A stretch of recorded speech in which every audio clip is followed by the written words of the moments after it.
ಶ್ರೀ ಗುರುಭ್ಯೋ ನಮಃ. ಎಲ್ಲರಿಗೂ ಬೆಳಗಿನ ಶುಭೋದಯಗಳು. ಆಂಜನೇಯ ಕಾರ್ಯಸಿದ್ಧಿ ಮಂತ್ರ. ಯಥಾ ಹಿ ವಾನರ ಶ್ರೇಷ್ಠ ದುಃಖಕ್ಷಯಕರೋ ಭವೇತ್ ತ್ವಮಸ್ಮಿನ್ ಕಾರ್ಯನಿರ್ವಾಹೇ ಪ್ರಮಾಣಂ ಹರಿಯೂಥಪ. ಸೀತಾದೇವಿಯು ಹನುಮಂತನಿಗೆ ಹೇಳಿದ ಮಾತುಗಳು. ಕಪಿ ಪುಂಗವನೇ, ನೀನು ಈ ಕಾರ್ಯವನ್ನು ಹೇಗಾದರೂ ಸಾಧಿಸಬೇಕು. ನೀನೇ ಇದಕ್ಕೆ ಸರಿಯಾದ ವ್ಯಕ್ತಿ. ನೀನೊಬ್ಬನೇ ಸಮರ್ಥ. ನೀನೊಬ್ಬನೇ ಈ ಕಾರ್ಯಕ್ಕೆ ಪ್ರಮಾಣ. ವಾನರ ಶ್ರೇಷ್ಠನೇ, ನನ್ನ ಈ ದುಃಖವನ್ನು ಹೇಗಾದರೂ ಮಾಡಿ ನೀನು ಪರಿಹಾರ ಮಾಡಲೇಬೇಕಪ್ಪ. ಇದು ಕಾರ್ಯಸಿದ್ಧಿ ಮಂತ್ರ. ಆಂಜನೇಯನಿಗೆ ಅತ್ಯಂತ ಪ್ರಿಯವಾಗಿರುವ ಸಿದ್ಧಿ ಮಂತ್ರ. ಈ ಮಂತ್ರವನ್ನು ಶ್ರದ್ಧೆಯಿಂದ ಜಪಿಸುತ್ತಾ ಆಂಜನೇಯನನ್ನು ಪ್ರಾರ್ಥಿಸಿದರೆ ಭಕ್ತರ ಕಾರ್ಯಗಳು ನಿಜವಾಗಿಯೂ ಸಿದ್ಧಿಸುತ್ತವೆ.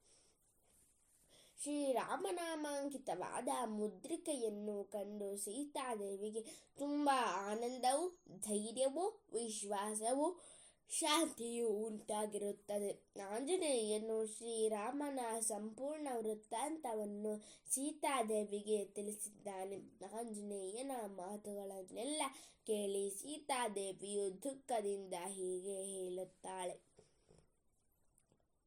ಅಮೃತಂ ವಿಷ ಸಂಪ್ರಕ್ತಂ ತ್ವಯಾ ವಾನರ ಭಾಷಿತಂ ಯಚ್ಚ ನಾನ್ಯಮನ ರಾಮೋ ಯಚ್ಚ ಶೋಕಾಪರಾಯಣಃ.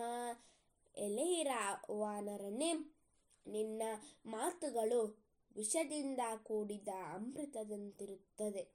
ಏಕೆಂದರೆ ರಾಮನು ನನ್ನನ್ನೇ ಚಿಂತಿಸುತ್ತಿದ್ದಾನೆ ಎಂಬ ಮಾತು ಅಮೃತದಂತಿದೆ.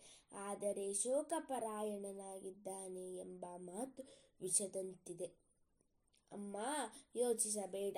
ನಾನು ನಿನ್ನ ವೃತ್ತಾಂತವನ್ನೆಲ್ಲ ಶ್ರೀರಾಮನಿಗೆ ಈ ಕೂಡಲೇ ಹೋಗಿ ತಿಳಿಸಿಬಿಟ್ಟು ಅವನು ಇಲ್ಲಿಗೆ ಕೂಡಲೇ ಬರುವಂತೆ ಮಾಡಿಬಿಡುತ್ತೇನೆ ಎಂದು ಹೇಳಿದ ಕೂಡಲೇ ಸಂತೋಷದಿಂದ ಸೀತಾದೇವಿಯು ಈ ಮೇಲಿನ ಮಾತುಗಳನ್ನು ಆಂಜನೇಯನಿಗೆ ಹೇಳುತ್ತಾಳೆ. ಈ ಮೇಲಿನ ಶ್ಲೋಕವು ಕಾರ್ಯಸಿದ್ಧಿ ಮಂತ್ರವು. ಇದರ ಜಪಾನುಷ್ಠಾನದಿಂದ ಸರ್ವ ಕಾರ್ಯಗಳು ಸಿದ್ಧಿಸುತ್ತವೆ. ಸೀತೆಯು ತುಂಬು ಹೃದಯದಿಂದ ಸಮರ್ಥನು ಶ್ರೀರಾಮ ಭಕ್ತನೂ ಆದ ಆಂಜನೇಯನಿಗೆ ಹೇಳಿದ ಮಾತುಗಳಿವು.